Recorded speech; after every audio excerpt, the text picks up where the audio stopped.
রাসূল সাল্লাল্লাহু আলাইহি ওয়াসাল্লাম যখন দেখলেন যে শত শত বছর হায়াত পেয়েছে বনি ইসরায়েলের লোকেরা, বনি ইসরায়েলের ওরা শত শত বছর জিহাদ করেছে, তা আমার উম্মত তো 60 বছরে তার হায়াতই শেষ, 60 থেকে 70-এর মধ্যে তার জীবনই শেষ, তা আমার গুনাহগার উম্মতের কি হবে? রাসূল সাল্লাল্লাহু আলাইহি ওয়াসাল্লাম খুব আফসোস করছেন। তো রাসূলুল্লাহ সাল্লাল্লাহু আলাইহি ওয়াসাল্লামের এই চিন্তা, এই উদ্বিগ্নতা দূর করার জন্য আল্লাহ তাআলা সূরাতুল কদর নাযিল করলেন এবং বললেন যে ইন্না আনসালনাহু ফি লাইলাতিল কদর ওয়া মা আদরাকা মা লাইলাতুল কদর লাইলাতুল কদরি খায়রুম মিন আলফি শাহর। লাইলাতুল কদর, এই কদরের রাতটা হচ্ছে এমন রাত যেটা খায়রুম মিন আলফি শাহর, 1000 মাসের চেয়েও সেরা।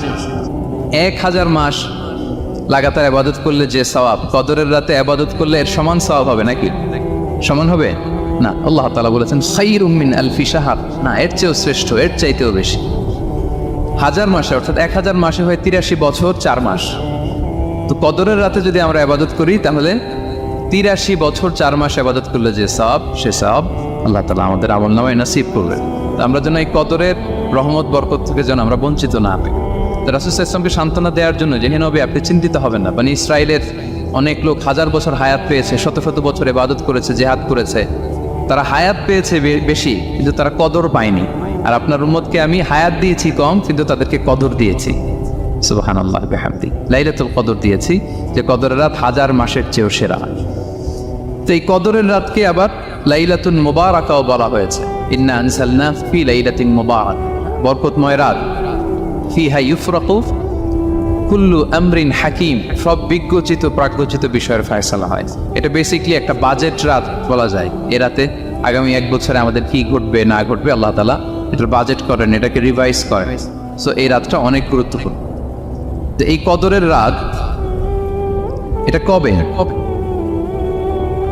এটা স্পেসিফিক ছিল, মানে সুনির্দিষ্ট ছিল। রাসূল সাল্লাল্লাহু আলাইহি ওয়াসাল্লাম আমাদেরকে জানাতে চেয়েছিলেন কবে, কিন্তু রাসূল সাল্লাল্লাহু আলাইহি ওয়াসাল্লাম জানাতে পারেননি। সহিহ বুখারীতে এসেছে যে রাসূল সাল্লাল্লাহু আলাইহি ওয়াসাল্লাম খারাজান নবী সাল্লাল্লাহু আলাইহি ওয়াসাল্লাম লিয়ুখবিরানা বিলাইলাতিল কদর। উবাদা ইবনে সামিত রাদিয়াল্লাহু তাআলা বলেন রাসূল সাল্লাল্লাহু আলাইহি ওয়াসাল্লাম আমাদেরকে জানাতে বের হয়েছিলেন যে কবে কদরের রাতটা। ফাতালাহা রাজুলান মিনাল মুসলিমিন, হঠাৎ মুসলমানদের মধ্যে থেকে 2 জন ঝগড়া লাগলো, তর্ক লাগলো। আর রাসূল সাল্লাল্লাহু আলাইহি ওয়াসাল্লাম হঠাৎ করে ওই ঝগড়ার দিকে খেয়াল করলেন, ওই দিকে খেয়াল করে ওই তারিখটার কথা তিনি ভুলে গেলেন। ফারুফিআ, রাসূল সাল্লাল্লাহু আলাইহি ওয়াসাল্লাম বললেন আমার হৃদয় থেকে, অন্তঃকরণ থেকে এটাকে উঠিয়ে নেওয়া হবে।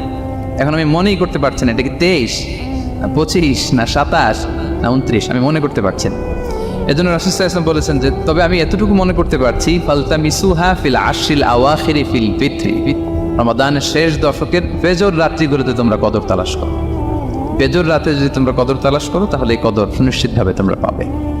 তো এই জন্য স্কলাররা সবসময় বলেন যে লাস্ট 10 days অফ রমাদান খুব গুরুত্বপূর্ণ, সবচেয়ে the cream time of Ramadan. I repeat, এটা রমাদানের একেবারে মাহেন্দ্রক্ষণ। এই 10 দিনের যে কোনো 10 রাতের যে কোনো রাত কদর হয়ে যেতে পারে, বিশেষ করে অড নাইটস গুলো 21, 23, 25, 27 এবং 29, যে কোনো দিন হয়ে যেতে পারে কদর। সো বুদ্ধিমানের কাজ হচ্ছে আমরা যেন রমাদানের শেষ 10 রাতে লাগাতার একইভাবে একই স্পিডে আমরা যেন ইবাদত করি। কোনো রাতে বেশি করলাম, হয়তো 27-এর রাতে আমি খুব ভাব গাম্ভীর্য নিয়ে, খুব আবেগ নিয়ে ইবাদত করলাম, কিন্তু হয়ে যেতে পারে যে এবছর কদর ছিল 25-এর রাত, হতে পারে না? পারে। তো আমরা তো মিস করে ফেললাম। তো আমরা যেন মিস না করি, বুদ্ধিমানের কাজ হবে সমানতালে ইবাদত করা। এবং এটা এত গুরুত্বপূর্ণ, রাসূল সাল্লাল্লাহু আলাইহি ওয়াসাল্লাম এত এমফাসাইজ করে কোনো রাতের কথা বলেনি। আরবি মাস অনুযায়ী 354টা রাতের মধ্যে সবচাইতে শ্রেষ্ঠ রাত, সবচাইতে শ্রেষ্ঠ রাত সূর্য ডোবার পর থেকে হাত্তা মাতলাইল ফাজর, ফজরের সূচনা লগ্ন পর্যন্ত শান্তিময় এ রাত, বরকতের এ রাত। রাসূল সাল্লাল্লাহু আলাইহি ওয়াসাল্লাম বলেছেন মান হুরিমা খায়রাহা ফাকাদ হুরিম, যে কদরের বরকত থেকে, খায়ের থেকে বঞ্চিত হলো সে আসলেই বঞ্চিত। ইজ দ্য লুজার, সে হতভাগা, সে পোড়া কপাল, সে বঞ্চিত। মান হুরিমা খায়রাহা ফাকাদ হুরিম, যে কদর পেল না সে হতভাগা। এখন আমরা কি হতভাগা হতে চাই?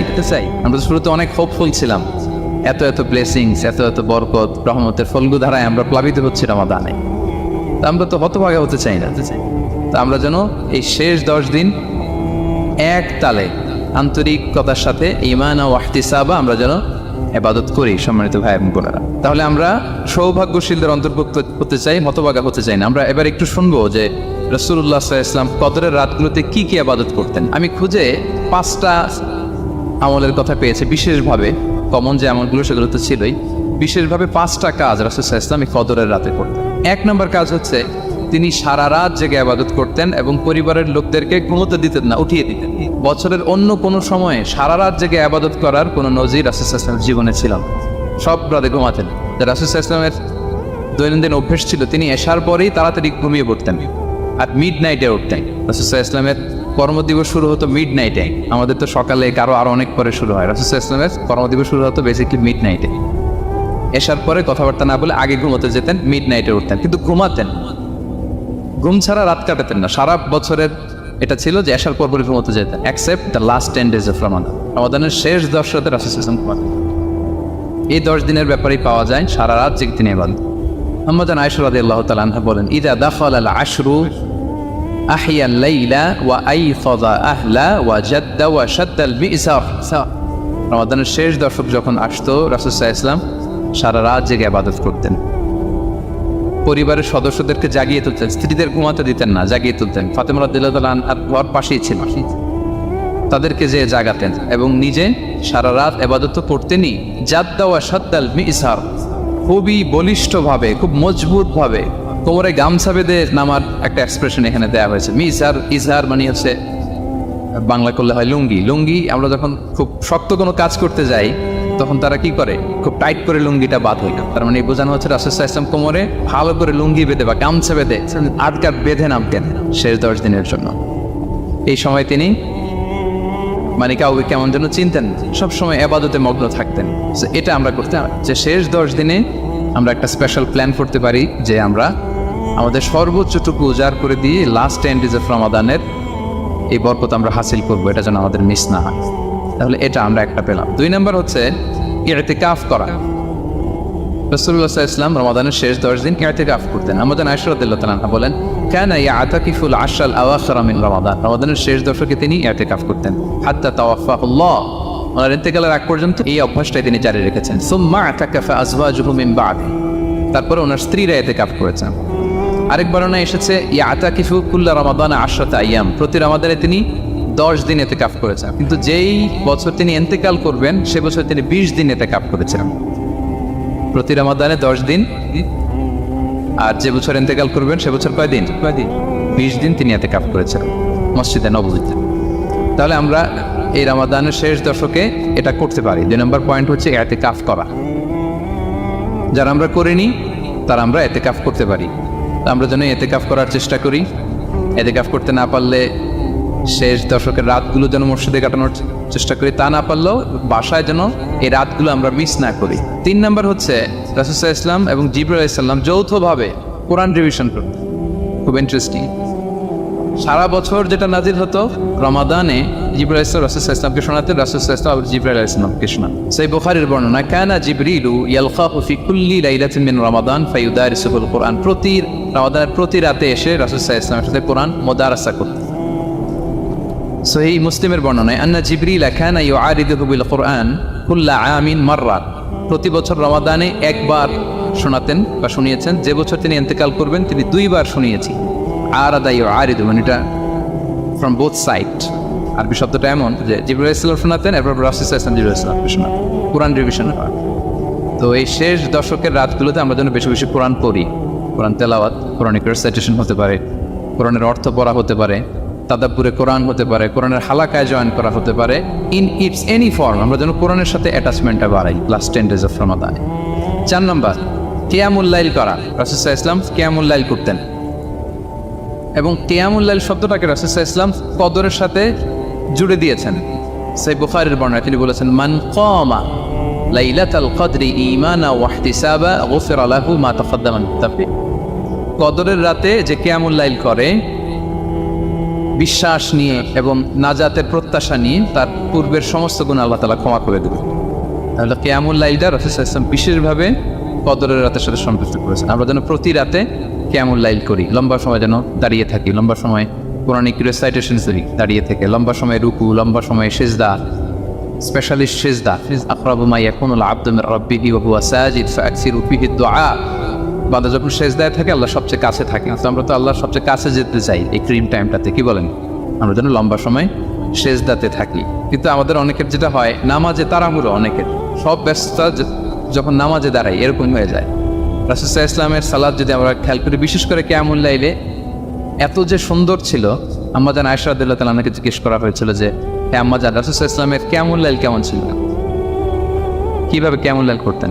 আম্মাজান আয়েশা দেখেন ওনার এক্সপ্রেশনটা কত সুন্দর। তিনি বলেছেন ফালা তাসআল আন হুসনিহিন্না ওয়া তুলিহিন্না, রাসূল সাল্লাল্লাহু আলাইহি ওয়াসাল্লামের কিয়াম যে কত সুন্দর ছিল, কত লম্বা ছিল, আমায় জিজ্ঞেস করো না, আমি বলতে পারবো না। আমরা অনেক সময় যখন খুব বেশি চমৎকার কিছু হয় তো আমরা কি বলি, ভাই এত সুন্দর ছিল আমি বোঝাতে পারবো না, এরকম বলি না? বলি যে এত অসাধারণ আমি বলে বোঝাতে পারবো না। বাংলাতেও কিন্তু আমরা বলি এত চমৎকার বলে বোঝাতে পারবো না, শব্দের গুণনে ভাষার গুণনে আমি ফুটিয়ে তুলতে পারবো না। আমাদের আয়েশা এটাই বলেছিলেন ফালা তাসআল আন হুসনিহিন্না ওয়া তুলিহিন্না। রাসূল সাল্লাল্লাহু আলাইহি ওয়াসাল্লামের রাতের নামাজ কিয়ামুল লাইল যে কত সুন্দর ছিল, কত দীর্ঘ ছিল, লম্বা ছিল, আমায় জিজ্ঞেস করো না, আমি বলে বোঝাতে পারবো না। সুবহানাল্লাহ। আমরা যেন লম্বা সময় কিয়ামুল লাইল করি।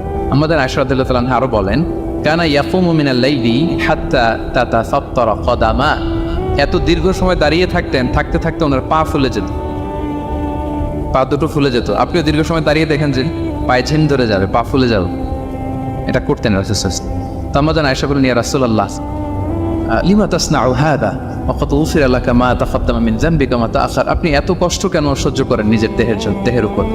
আপনার তো আগের পরের সব গুনাহই মাফ, আদত তো রাসূল সাল্লাল্লাহু আলাইহি ওয়াসাল্লাম গুনাহই নেই, তিনি নিষ্পাপ। এত কষ্ট কেন করেন? আপনার আগের পরের সবই তো মাফ করে দেওয়া হয়েছে, কেন করেন? রাসূল সাল্লাল্লাহু আলাইহি ওয়াসাল্লাম উত্তর করেছেন আফালা উহিব্বু আন আকুনা আবদান শাকুরা, আয়েশা আমি কি শুকরগুজার বান্দা হতে পছন্দ করব না? আল্লাহ তাআলা আমাকে তার রহম এবং করমে সব মাফ করে দিয়েছেন, কিন্তু আমি কি শুকরগুজার হব না? আমি কি আমার রোলটা প্লে করব না? আমি কি নিজেকে সঁপে দেব না আল্লাহ তাআলার কাছে জায়নামাজে?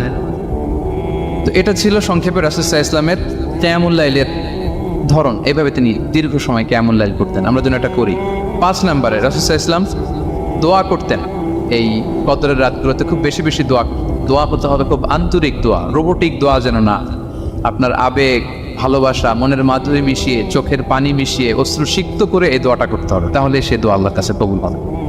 আমরা যেন আমাদের ভাব, আবেগ সব ঢেলে দিতে পারি আমাদের দোয়াতে, আমাদের সেজদায়, আমাদের কিয়ামুল লাইল। এবং যে কোনো ভাষায় কোরআনিক দোয়াগুলো রেকমেন্ডেড, হাদিসের মাসুলগুলো রেকমেন্ডেড। তাছাড়া আপনার নিজের ভাষায় আপনার কি চাওয়া, আপনার কি আকাঙ্ক্ষা, আপনার মনের কষ্ট, যাতনা সবকিছু আপনি আল্লাহ তাআলার কাছে পেশ করুন। আমাদের আয়েশা জিজ্ঞেস করেছিলেন ইয়া রাসূলুল্লাহ, আমি যদি কদর পেয়ে যাই আমি কি বলবো এ রাতে? মা আদউ, কি দোয়া করবো? রাসূল সাল্লাল্লাহু আলাইহি ওয়াসাল্লাম বললেন তাকুলিন, আয়েশা তুমি বলবে আল্লাহুম্মা ইন্নাকা আফুউন তুহিব্বুল আফওয়া ফাআফু আননি। আয়েশা তুমি যদি কদরের রাত পেয়ে যাও এটা বলবে, হে আল্লাহ আপনি ক্ষমাশীল, আল্লাহ আপনি ক্ষমাকে পছন্দ করেন, আল্লাহ তাই আপনি আমায় ক্ষমা করেন। হে আল্লাহ আপনি ক্ষমাশীল, আপনি ক্ষমাকে পছন্দ করেন, আল্লাহ আপনি আমাকে ক্ষমা করেন। এই দোয়াটা আমরা যেন বেশি বেশি করি। আমার সাথে সাথে সবাই একটু পড়বই মেহরবানি করে। আল্লাহুম্মা ইন্নাকা আফুউন তুহিব্বুল আফওয়া ফাআফু আন্নি। আল্লাহুম্মা ইন্নাকা আফুউন তুহিব্বুল আফওয়া ফাআফু আন্নি। হে আল্লাহ আপনি ক্ষমাশীল, আপনি ক্ষমা করাকে পছন্দ করেন, আল্লাহ আমাকে ক্ষমা করেন। আমরা আমাদের নিজেদের ভাষায় অনেক দোয়া করতে পারবো, কিন্তু রাসূল সাল্লাল্লাহু আলাইহি ওয়াসাল্লামের শেখানো দোয়াগুলো এটা হচ্ছে মানে very precise in wording but comprehensive in meaning. এটার অর্থ, এটার আবেদন এটা অনেক বেশি। আমি অনেক 10টা-20টা বাক্য বলে এত সুন্দর কথা মিলাতে পারবো না। রাসূল সাল্লাল্লাহু আলাইহি ওয়াসাল্লাম যেটা শিখিয়ে দিয়েছেন, আগে আল্লাহর প্রশংসা করলাম, আল্লাহ আপনি ক্ষমাশীল, আবারও প্রশংসা, আল্লাহ আপনি তো ক্ষমা করাকে পছন্দ করেন। যেটা আপনি পছন্দ করেন না ওইটা তো চাচ্ছেন না, যেটা আপনার পছন্দ, যেটা আপনি করতে ভালোবাসেন, গাফিরিজ যামবি ওয়া কাবিলিত তাওব, আপনি ক্ষমা করাকে পছন্দ করেন, তওবা কবুলকে আপনি পছন্দ করেন, তো সেটাই তো চাচ্ছি আপনার কাছে, আপনি আমার তওবা কবুল করুন, আল্লাহ আপনি আমাকে ক্ষমা করুন। এই দোয়াটা প্রত্যেক রাতে যেন আমরা বেশি বেশি করি। সম্মানিত শুধু আমাদের ইবাদতের যে ধারাবাহিকতা, এই গতিটাকে আরেকটু গিয়ার আপ করা, আরেকটু পুশ করা নিজেকে, আরেকটু এক্সট্রা ড্রাইভ দেওয়া এই শেষ মুহূর্তে। এবং এই রমাদানে আমরা যা শিখলাম, যেটা করলাম, এটার ইম্প্যাক্ট যেন রমাদানের পরেও আমাদের মধ্যে থাকে। আমাদের অনেকের এটা হয় যে রমাদানে আবেগে অনেক আলোচনা শুনে, ক্ষমার মাস এটা জেনে এত ইবাদত, রমাদান নাই ইবাদতও নাই, এরকম হয়ে যায়। এটা যেন না, বরং এটার একটা পরশ যেন আমাদের হোল দ্য ইয়ার লং। আরব শায়খার বলেন যে কুন রব্বানি লা তাকুন রমাদানি, রব্বানি হও, রমাদানি হয় না। মানে রমাদান আসছে, তুমি রমাদান কেন্দ্রিক ইবাদত নিয়ে অনেক উচ্ছ্বাস, কিন্তু রমাদান শেষ ইবাদত শেষ, এমনটা যেন না। রমাদানের পরেও সে মেহেরবান আল্লাহ তাআলা কিন্তু আমাদের জন্য আছেন। তিনি প্রতি রাতে শেষ রাতে নেমে আসেন, এসে ডাকতে থাকেন, কার ক্ষমা লাগবে ক্ষমা চাও, ক্ষমা করো, কে বিপদে পড়েছ বলো, আমি উদ্ধার করব। তো তিনি আরশের উপর থেকে প্রথম আসমানে নেমে আসলেন দেওয়ার জন্য। আমি ঘুম থেকে জাগতে পারলাম না, নেওয়ার জন্য। এটা বলল প্রাইম মিনিস্টার আনোয়ার ইব্রাহিম আমাকে একটা অ্যাওয়ার্ড দিবেন, লেটস সে হোটেল ইন্টারকন্টিনেন্টাল, উনি এসে বসে আছে, বাট আমি যেতে পারিনি। এটা হয় না। আল্লাহ তাআলা প্রতি রাতে শেষ রাতে এসে বলেন কার কি লাগবে, তিনি নেমে আসেন বা বিশেষ মনোনিবেশ করেন প্রথম আসমানে এসে। কিন্তু আমরা যে নিব সেই সময়টুকু আমাদের হয় না। আমরা এতটা গাফেল যেন না হই, আমরা যেন একটু পুশ করি। বড় কিছু পেতে হলে নিজেকে পুশ করতে হয়, এক্সট্রা একটা ড্রাইভ দিতে হয়। সম্মানিত শুধু এই 17টা দিন কি করলাম একটু রিভাইজ করি, যোগ বিয়োগ করি নিজের সাথে নিজে, যে প্ল্যানটা নিয়ে রমাদান শুরু করলাম ওইরকম কেমন লাইল করতে পারলাম কিনা, ওইরকম চ্যারিটি করতে পারলাম কিনা, রেসাইটেশন করতে পারলাম কিনা, একটু যেন নিজের সাথে নিজে বোঝাপড়া করি, একটু যেন রিভাইজ করি এবং নিজেকে যেন একটু পুশ করি। রমাদান কিন্তু আমাদেরকে আশা দেখায়। আমরা যখন রমাদানের বিভিন্ন রহমত বরকতের বর্ণনাগুলো শুনি, আমরা প্রত্যেকে আশাবাদী হয়ে উঠি। এবং বিশ্বাসীদের একটা বৈশিষ্ট্য হচ্ছে সবসময় আশাবাদী হওয়া, হোপলেস না হওয়া। আল্লাহ তাআলা সূরা ইউসুফে বলছেন, লা তাইয়াসু মির রাহিল্লাহ ইন্নাহু লা ইয়াইয়াসু মির রাহিল্লাহি ইল্লাল কওমুল কাফিরুন। তোমরা আল্লাহর রহমত থেকে নিরাশ হয়ে যাও না, তোমরা হোপলেস হয়ে যাও না। আল্লাহর রহমত থেকে নিরাশ শুধু তারাই হয় যারা অবিশ্বাসী, যারা কাফির। সো বিশ্বাসীরা সবসময় আশাবাদী থাকে। তো এই রমাদানুল মুবারক এটা আমাদেরকে সবসময় আশাবাদী করে, আমাদেরকে স্বপ্ন দেখায়, আমাদের হৃদয়ে আশা জাগায়। আমরা যখন রমাদান কেন্দ্রিক কথাগুলো শুনি আমরা উচ্ছ্বসিত হয়ে উঠি। যখন বলা হয় যে এই মাস আসলে একটা নফল করলে ফরজের সমান সওয়াব, তারপর এই মাসে উমরা করলে হজের সমান সওয়াব, তো এটা শুনলে মনের মধ্যে একটা আশা যায় যে আমাদের আওয়ার রিওয়ার্ডস আর মাল্টিপ্লাইড, আমাদের যে প্রতিদানগুলো দেওয়া হচ্ছে নেক কাজের এটা অনেক বাড়ানো হচ্ছে। তারপর যখন বলা হয় যে এই মাস আসলে জান্নাত খোলা হয়, জাহান্নাম বন্ধ করা হয়, শয়তানকে শিকলবন্দি করা হয়, মনের মধ্যে একটা আশা যায় যে না, বাঁচার একটা আশা ফিরে পেলাম, হয়তো এই দফায় আমি বেঁচে যাব, আমার মুক্তির একটা দিশা মিলবে, হয়তো আল্লাহ তাআলা আমাকে ক্ষমা করবেন এবং এই অপরচুনিটিসগুলো কাজে লাগিয়ে আমি মুক্তি পাবো ইনশাআল্লাহ, একটা আশা জায়গা। এরপর যখন আমরা শুনি যে প্রতি রাতে একজন ফেরেশতা ডাকতে থাকে, ইয়া বাগিয়াল খাইরি আকবিল ইয়া বাগিয়াশ শাররি আকসির, এই কল্যাণের পথের যাত্রী প্রসিড, আরো সামনে যাও, আরো নেক কাজ করতে থাকে। এই অকল্যাণের পথের যাত্রী স্টপ, ক্ষান্ত হও, অনেক হয়েছে, আর না, এবার থাম। এবং প্রতি রাতে ঘোষণা দেওয়া হয় যে ওয়ালিল্লাহি উতাকাউ মিনান নার ওয়া যালিকা কুল্লা লাইলা। রমজানের প্রতি রাতে অনেক মানুষকে জাহান্নামের আগুন থেকে মুক্তি দেওয়া হয়। এই যে ন্যারেশনগুলো যখন আমরা শুনি আমাদের মধ্যে কি ফিলিংস আসে? আশাবাদী হয়ে ওঠেন না আপনারা নাকি? আমার কাছে তো মনে হয় যে আমরা খুব আশাবাদী হয়ে উঠি, উজ্জীবিত হয়ে উঠি, খুব এক্সাইটেড হয়ে উঠি। তো এই রমজান কিন্তু আমাদেরকে এভাবে আশাবাদী করে। সহিহ মুসলিমের একটা বর্ণনা এসেছে যে রাসূল সাল্লাল্লাহু আলাইহি ওয়াসাল্লাম বলেন, কুল্লু আমাল ইবনি আদম ইউদাআফ ওয়াল হাসানাতু বিআশরি আমসালিহা ইলা 700 দিফ। অর্থাৎ বনি আদমের সব নেক কাজের সওয়াব বাড়াতে বাড়াতে 10 গুণ থেকে 100 গুণ থেকে 700 গুণ পর্যন্ত বাড়ানো হয়। আল্লাহ তাআলা বলেন যে ইল্লা সিয়াম ছাড়া সব নেক কাজের সওয়াব বাড়ানো হয় 10 গুণ, 100 গুণ, 700 গুণ, কিন্তু এই যে আমরা সিয়াম সাধনা করছি এটা ছাড়া। ফাইন্নাহু লি ওয়া আনা আজসি বিহি, মানে সব নেক আমলের প্রতিদান এটা লিমিটেড, হয় 10 গুণ কিংবা 100 গুণ কিংবা 700 গুণ, কিন্তু সিয়ামেরটা কত গুণ এটা আল্লাহ বলেননি, এটা আনলিমিটেড, এটা সারপ্রাইজ গিফট হিসেবে আল্লাহ রেখেছেন। আল্লাহ বলেন ফাইন্নাহু লি ওয়া আনা আজসি বিহি, কেননা সিয়াম আমার জন্য সাধন করা হয়, এর প্রতিদান আমি নিজে দেব। কি দেব এটা উল্লেখ করা হয় না।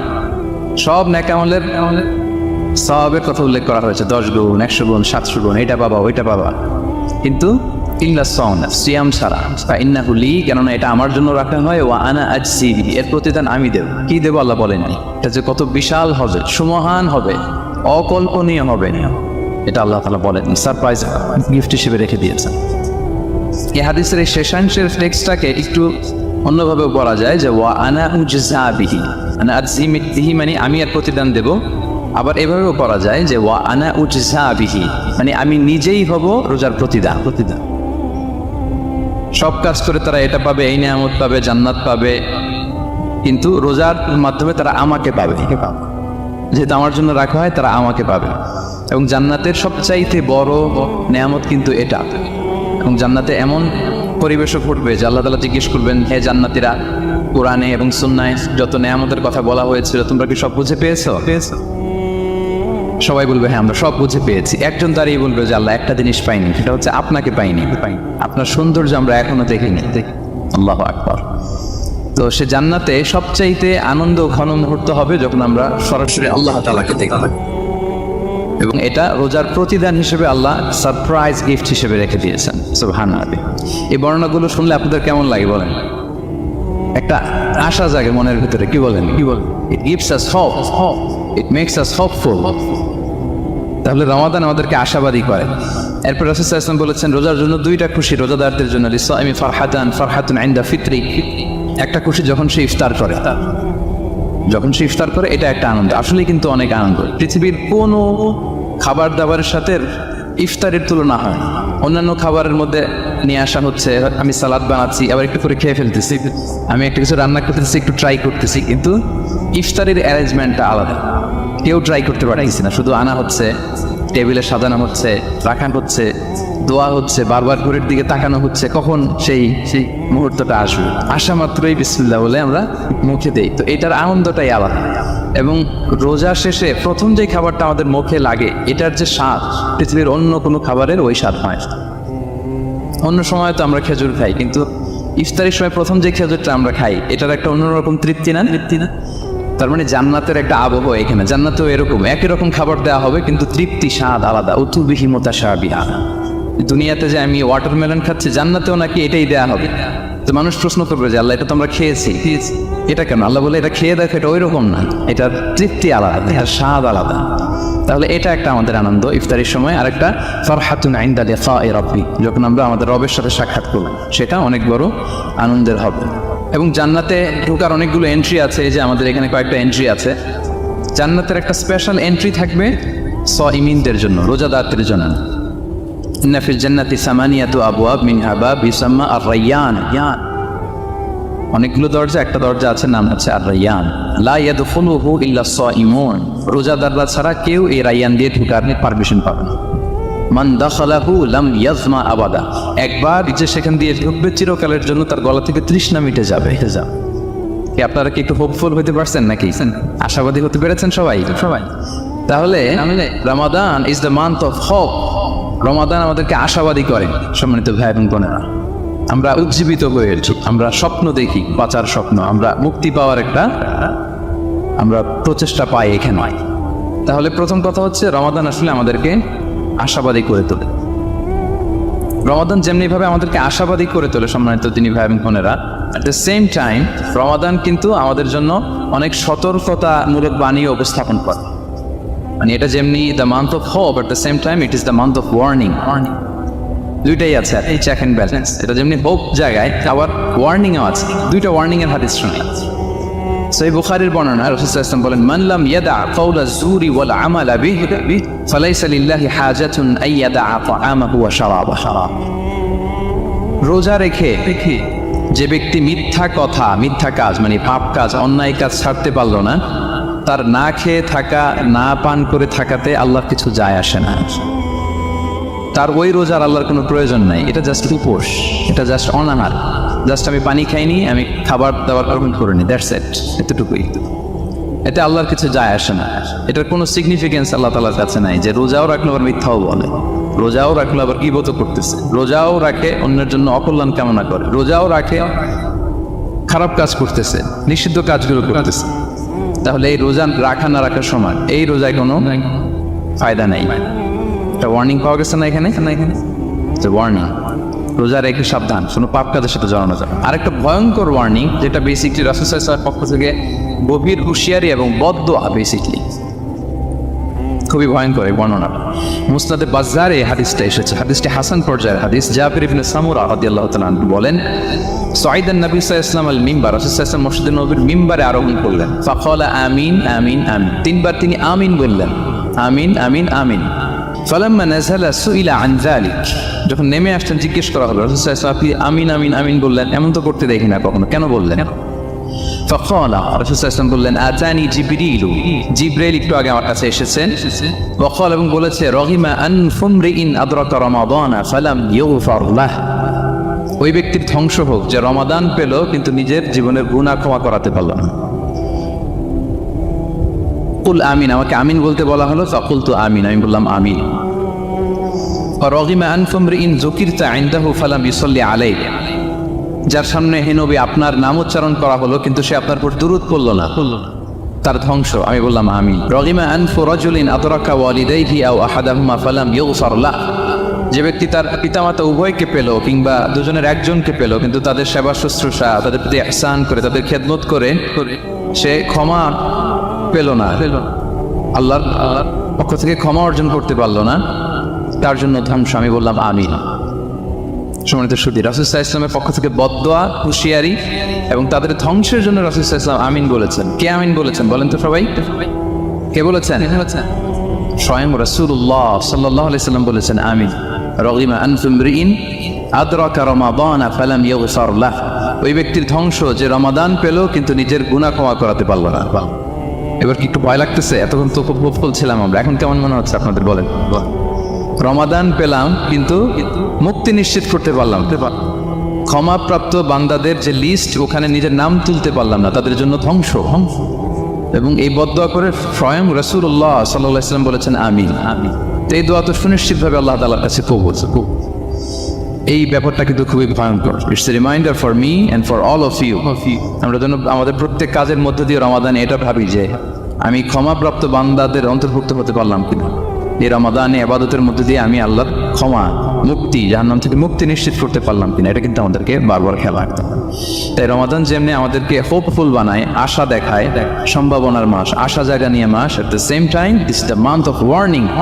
এটা কিন্তু সতর্কতার মাস, সতর্কতা বাণী প্রদান করেছেন বিষ্ণু ইসলাম। রমাদান পেয়ে যারা ক্ষমা পেল না তাদের জন্য ধ্বংস। আল্লাহ তাআলা যেন আমাদেরকে ওই কাতারে না ফেলে। আল্লাহুম্মা জাআলনা মিন উতাকাইকা মিনান নার ফি শাহরি রমাদান, আল্লাহুম্মা আমিন। যারা ক্ষমাপ্রাপ্ত বান্দা হবেন আমরা যেন তাদের অন্তর্ভুক্ত হতে পারি। আল্লাহ তুমি কবুল করো, আমরা সবাই করি আমিন। অনেকে বলে যে রোজার মূল উদ্দেশ্য হচ্ছে না খেয়ে থাকা, মানে ক্ষুধার যন্ত্রণা উপলব্ধি করা। No, it's not the prime objective of সিয়াম। অনেকে মনে করে যে গরিবদের কেমন কষ্ট হচ্ছে এটা উপলব্ধি করা হচ্ছে রোজার মূল উদ্দেশ্য। এরকম অনেক উদ্দেশ্যের কথা বলে, এগুলো একটাও কিন্তু রোজার প্রাইম অবজেক্টিভ না। প্রাইম অবজেক্টিভ আল্লাহ তাআলা বলে দিয়েছেন লাআল্লাকুম তাত্তাকুন, মানে যাতে করে তোমরা আল্লাহ ভীরু হতে পারো। সো আমাদের সিয়াম টিয়াম, আমাদের সমস্ত প্রচেষ্টার মধ্য দিয়ে এই লাআল্লাকুম তাত্তাকুন অ্যাচিভ হচ্ছে কিনা এটা আমাদের খেয়াল করতে হবে। যদি অ্যাচিভ হয়, so we are on the right track, তাহলে আমরা রাইট ট্র্যাকে আছি। আর যদি দেখেন যে না, এই লাআল্লাকুম তাত্তাকুন এ সামথিং, মানে এখানে কোনো একটা সমস্যা হয়ে যাচ্ছে, লাআল্লাকুম তাত্তাকুন এই যে প্রাইম অবজেক্টিভটা এটা হচ্ছে না, আমার আল্লাহর সচেতনতা আসতেছে না। মানে Allah is watching me, to enhance the sense that he is watching us. এই সেন্সটা নিজেদের মধ্যে ডেভেলপ করা যে কেউ না দেখলেও আল্লাহ কিন্তু দেখে। এই চিন্তাটা, এই সেন্সটা যদি আমাদের মধ্যে ডেভেলপ করে প্রতিনিয়ত আমাদের প্রত্যেকটা কাজের মধ্য দিয়ে, তাহলে এভরিথিং ইজ ফাইন। আর যদি মনে হয় যে না লাআল্লাকুম তাত্তাকুন অ্যাচিভ হচ্ছে না, তাহলে আমাদেরকে একটু রিভাইজ করতে হবে। 17টা রমাদান আমরা কাটিয়েছি, আমাদের যদি লাআল্লাকুম তাত্তাকুন অ্যাচিভ না হয়, আল্লাহর ভয়, আল্লাহর সচেতনতা, তাহলে আমাদেরকে নতুন করে আবার ভাবতে হবে প্রিয় সুধী। এবং এই সিয়াম আমাদেরকে সংযমী বানায়, সংযত বানায়, মানে আমরা যেন আমাদের ডিজায়ারের উপর কন্ট্রোল করতে পারি, এটা আমাদেরকে শিখায়, যেটা বছরের অন্য মাসে হয় না। অন্যান্য মাসগুলোতে আমাদের প্রবৃত্তি আমাদের উপর জিতে, আর এই রমাদানে আমরা প্রবৃত্তির উপরে জিতি। We control on our desire. অন্য মাসে আমরা খেতে মনে চাই খাই, পান করতে মনে চাই পান করি, বিবাহিতরা ফিজিক্যাল ইন্টিমেসিতে যেতে চাইলে যেতে পারে, কিন্তু রমাদানে দিনের বেলা খেতে চাচ্ছি, খাওয়া যায় না। পান করতে মনে চায়, খুবই তৃষ্ণার্ত, নো, করা যাবে না। হালাল পন্থায় বৈধভাবে দিনের বেলা বিবাহিতরা কোনো ইন্টিমেসিতে যেতে পারবে না। তাহলে আমরা প্রবৃত্তির উপর কন্ট্রোল করতে শিখি। সারা বছর প্রবৃত্তি, ডিজায়ার, এটা আমাদের উপর কন্ট্রোল করে, আমাদের উপর জিতে। আর রমাদানে আমরা প্রবৃত্তির উপর জিতি। সো এই প্রবৃত্তিকে আমরা কন্ট্রোল করতে পারতেছি কিনা এটা আমাদেরকে খেয়াল রাখতে হবে আমাদের সমস্ত কাজকর্মের মধ্যে দিয়ে। পাশাপাশি এই সিয়াম আমাদেরকে মুক্ত হস্তে দান করতে শিখায়, বেশি বেশি করে চ্যারিটি করা, দান করা। এবং হাদিসে এসেছে যে রাসূল সাল্লাল্লাহু আলাইহি ওয়াসাল্লাম তিনি সবচাইতে বেশি দানশীল হয়ে উঠতেন রমাদানে। ওয়া কানা আজওয়াদু মা ইয়াকুনু ফি রমাদান, সবচাইতে দানশীল হয়ে উঠতেন। আজওয়াদু বিল খাইরি মিনার রিহিল মুরসালা, প্রবাহিত বাতাসের চাইতেও বেশি দানশীল হয়ে উঠতেন। প্রবাহিত বাতাস যেমনি সবার গায়ে ঠান্ডা শীতল বাতাস দেয়, এখানে মুসলিম অমুসলিম বিশ্বাসী অবিশ্বাসী কাফির কোনো ভেদাভেদ নেই, সবাই এটার অধিকার পায়। তেমনি রমাদান আসলে রাসূল সাল্লাল্লাহু আলাইহি ওয়াসাল্লাম এত বেশি বদান্যতা দানশীলতার মধ্যে দেখা যেত, কোনো ভেদাভেদ ছিল না, অনেক বেশি দান করতেন এবং দান করতে উৎসাহিত আমাদেরকে করেছেন। এটা আম ইফতার শেয়ার করা, ফুড শেয়ার করা, রাসূল সাল্লাল্লাহু আলাইহি ওয়াসাল্লাম অনেক উৎসাহিত আমাদেরকে করেছেন। এক ঢুক দুধ খাইয়ে, একটা খেজুর খাইয়ে, এক ঢুক পানি খাইয়েও যদি আমরা কোনো রোজাদারকে ইফতার করাই সে রোজা রেখে যে সওয়াব, সে সওয়াব আল্লাহ তাআলা আমাকেও দিবেন। আর পরিপূর্ণ উদরপূর্তি করে ইফতার করালে রাসূলুল্লাহ সাল্লাল্লাহু আলাইহি ওয়াসাল্লাম বলেন সেই কঠিন কিয়ামতের ময়দানে আল্লাহ তাআলা হাউজে কাউসারের পানি দিয়ে তার তৃষ্ণা দূর করবে। সুবহানাল্লাহ ওয়া বিহামদিহি। পাশাপাশি সিয়ামের মধ্যে দিয়ে আমাদের সেলফ ট্রান্সফরমেশন ঘটে। আমরা অনেক বদ অভ্যাস থেকে কিন্তু মুক্তি পেতে পারি এই সিয়াম এটা আমাদেরকে খেয়াল করতে হবে। 17টা রোজা আমরা কাটিয়েছি। গবেষকরা বলেন যে মানুষের কোনো হ্যাবিট চেঞ্জ করতে 21 থেকে 30 দিন সময় লাগে। তার মানে আমাদের যে কোনো ধরনের বদ স্বভাব আমরা এই রমাদানে চেঞ্জ করতে পারি। আমাদের অনেকের স্মোকিংয়ের অভ্যাস আছে, এখানে হয়তো কারো নেই, কিন্তু অনেকের আছে। এই রমাদানে কিন্তু আমাদের একটা অপরচুনিটি স্মোকিং থেকে নিজেদেরকে বাঁচানোর। সো আমাদের এই ব্যাড হ্যাবিটগুলো যেন এগুলো থেকে আমরা বেঁচে থাকতে পারি। সম্মানিত সুখী, প্রশংসা চলবে একজনের, তিনি কে? আল্লাহর প্রশংসা করে শেষ করা যাবে? মুমিনদের বৈশিষ্ট্য সব সময় আল্লাহর প্রশংসা করে। মুমিন সব সময় পড়ে আলহামদুলিল্লাহ। সব সময় কি পড়ে? আলহামদুলিল্লাহ। সুখ আছে আলহামদুলিল্লাহর ভিতরে। সুখ আছে কিসের ভিতরে? আওয়াজ করে সবাই পড়েন তো আলহামদুলিল্লাহ। মুমিন বান্দার 4 নম্বর গুণ হলো আস-সাইহুনা। 4 নম্বর গুণ কি? আস-সাইহুন। আস-সাইহুনের 3টা তাফসীর এসেছে, আওয়াজ করে পড়েন কয়টা? তাফসীরে এসেছে আস-সাইহুন এর মানে হচ্ছে আস-সাইরুন মানে ভ্রমণকারী। কুল সিরু ফিল আরদি ফানজুরু কাইফা কানা আকিবাতুল মুকাজ্জিমিন। জমিনের মধ্যে তোমরা ঘুরে বেড়াও, আর যারা মিথ্যাবাদী ছিল, যারা দাম্ভিক ছিল, তাদের পরিণাম কি হয়েছে তোমরা দেখে আসো। এজন্য দেখে দেখে অনেক কিছু শেখা যায়, ঠিক কি না? 10টা বই পড়ে আপনি যা শিখতে না পারবেন, 3 দিনের সফর থেকে আপনি বেশি শিখতে পারবেন, ঠিক কিনা? এজন্য সফর করবেন, ঘুরতে যান, মিশরে যান, মিশরের পিরামিডে যান। এই পিরামিডের ভিতরে ফেরাউনের লাশ রাখা হয়েছিল, এখন সেখান থেকে এনে মিশরের জাদুঘরে রাখা হয়েছে। আপনি দেখলে বুঝবেন কেমন করে আল্লাহ একজন দাম্ভিক বাদশাকে শুটকির মতো বানিয়ে রাখতে পারে। ফাইম এলাকায় যান, ওখানে গেলে আপনি কারুনের ধ্বংসস্তূপ দেখতে পাবেন, যেখানে কারুনের সমুদয় সম্পদ সহ আল্লাহ জামিনের ভিতরে গেড়ে দিয়েছে। সম্পদের মালিক হয়ে সম্পদের পাহাড় বানিয়ে যারা দাম্ভিকতা দেখায়, তাদের নমুনা কি হতে পারে সেখানে আছে না নাই? আপনি জর্ডানে চলে যান, ওখানে আছে আল বাহরুল মাইয়িত, মৃত সাগর, ইংরেজিতে বলে ডেড সি, মৃত সাগর আছে না? সল্টের ডেনসিটি এত বেশি এই সাগরে, এই সাগরে কোনো মানুষ ডুবে না। আপনি তপাস করে সাগরে পড়লে ডুববেন না, আপনি ভেসে থাকবেন, কারণ লবণের পরিমাণ খুব বেশি। এই সাগরের ভেতরে কোনো মাছ জন্মায় না, কোনো মাছ নাই, কোনো ব্যাঙ নাই, কোনো কাঁকড়া নাই, কিচ্ছু নাই। শ্যাওলাও জন্মায় না, এত লবণ। এটা গজবের জায়গা। লূত আলাইহিস সালামের কওমের লোকেরা সমকামিতা করত, ছেলে ছেলেতে বিয়ে, মেয়ে মেয়েতে বিয়ে। ইদানিং বাংলাদেশে ঢুকতেছে এটা, নাউজুবিল্লাহ পড়বেন না? এগুলোর ঠেকায় দেওয়া যাবে? এগুলোকে রুখে দেওয়া যাবে? মুসলমান সাবধান, খুব সাবধানে থাকতে হবে। এগুলো দেখেন, এগুলো যদি আপনি দেখেন তাহলে আল্লাহর প্রতি ভয় বাড়াই দিবে কে? তাহলে সাইহুনার প্রথম ব্যাখ্যা হচ্ছে সাইরুনা। সাইহুনার 2 নম্বর তাফসীর হচ্ছে সাইমুনা। তাফসীরে এসেছে আস-সাইহুন মানে হচ্ছে আস-সাইমুন, রোজাদার। রোজা রাখেন না আপনারা? রমজান মাস আসতেছে না কয়েক মাস পরে? রমাদানের রোজা যারা রাখে তারা হচ্ছে সাইহুন। আবার নফল রোজা যারা রাখে, সোমবার বৃহস্পতিবার আল্লাহর হাবিব রোজা রাখতেন, আপনারা মাঝে মাঝে রাখেন। আরাফার রোজা রাখতেন আল্লাহর হাবিব, আশুরার রোজা রাখতেন। প্রতি মাসের আইয়ামুল বীদ 13, 14, 15 এই 3 দিনের রোজা রাখতেন। কক্সবাজারের ভাইয়েরা এই রোজাগুলো আপনারা রাখেন না? না রাখেন। মুরব্বীরা রাখতে চায়, অনেক বোনেরা জিজ্ঞেস করে যে কখন রোজা রাখলে ভালো হবে, এদেরকে এগুলো জানাই দিবে। রোজা রাখার কি ফজিলত শোনেন। ইন্না ফিল জান্নাতি সামানিয়াতু আবওয়াব, জান্নাতে 8টা দরজা আছে। কয়টা? মিনহা বাব ইউসাম্মা আর-রায়্যান, সেখানে স্পেশাল একটা দরজা আছে, ওইটার নাম আর-রায়্যান। লা ইয়াদখুলুহু ইল্লা সাইমুন, রোজাদাররা ছাড়া কেউ ওই রায়্যান দরজা দিয়ে ঢোকার সুযোগ পাবে না।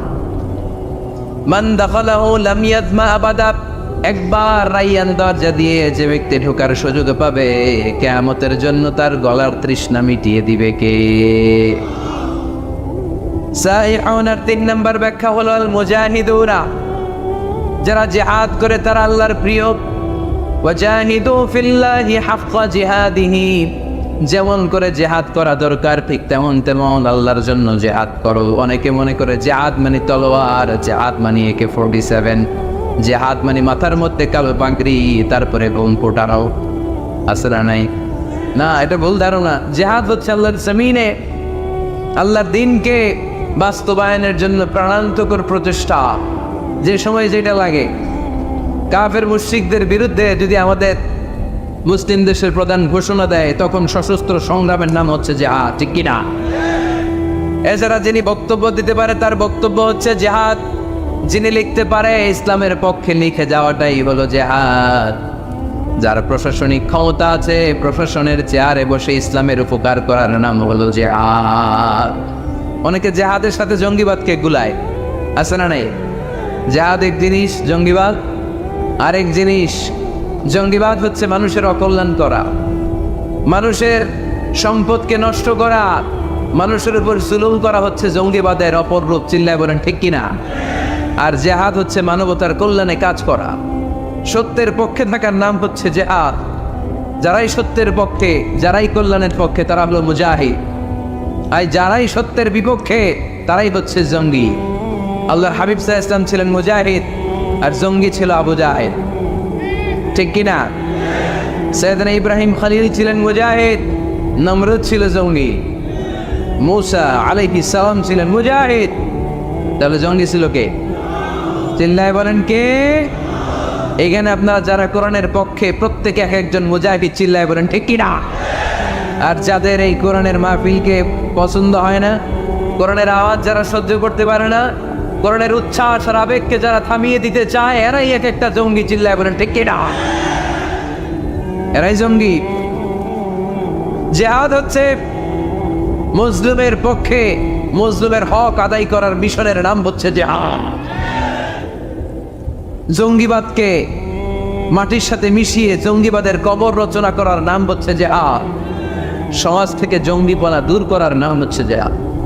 তার মানে জিহাদ এক জিনিস, জঙ্গিপনা আরেক জিনিস, ঠিক কিনা? এক সাহাবী এসে বললেন, ইয়া রাসূলুল্লাহ, আপনি আমাকে সফরের অনুমতি দেন। বিশ্বনবী বললেন, সফর করার দরকার নাই, জিহাদে নেমে পড়ো। ইন্না সিয়াহাতা উম্মতি আল জিহাদু ফি সাবিলিল্লাহ। আমার উম্মতেরা যখন জিহাদে নেমে পড়ে, আমার উম্মতের জিহাদ হলো সফর। সুবহানাল্লাহ বলেন। সফর করলে এটা জিহাদ হয়ে যাবে। তাহলে মুমিন বান্দার 4 নম্বর গুণ হচ্ছে সাইফুনা। মুমিন বান্দারা সফর করে আল্লাহর সৃষ্টি বৈচিত্র্য দেখে আল্লাহকে চিনতে চায়। সাইহুনার দ্বিতীয় ব্যাখ্যা হচ্ছে সাইমুনা, তারা আল্লাহর খুশির জন্য রোজা রাখে। সাইহুনার 3 নম্বর ব্যাখ্যা হচ্ছে আল মুজাহিদুনা। মুমিন বান্দারা আল্লাহর খুশির জন্য আল্লাহর জমিনে জিহাদ করে, ঠিক কিনা? মুমিন বান্দার 5 নম্বর গুণ হলো আর রাকিউনা। 6 নম্বর গুণ হলো সাজিদুনা। মুমিন বান্দারা রুকু সেজদা করে একজনের খুশির জন্য। তিনি কে? দুনিয়ার বুকে যারা আপনারা সেজদা করতেন, রুকু করতেন, কিয়ামতের ময়দানে আল্লাহ দেখতে চাইবে, আমাকে একটা রুকু আর একটা সেজদা করে দেখাও। আমরা মসজিদে যে জন্য সেজদা করি, কিয়ামতের দিন ওইরকম একটা সেজদা দিয়ে আল্লাহরে দেখাইতে পারবো না? সবাই পারবেন?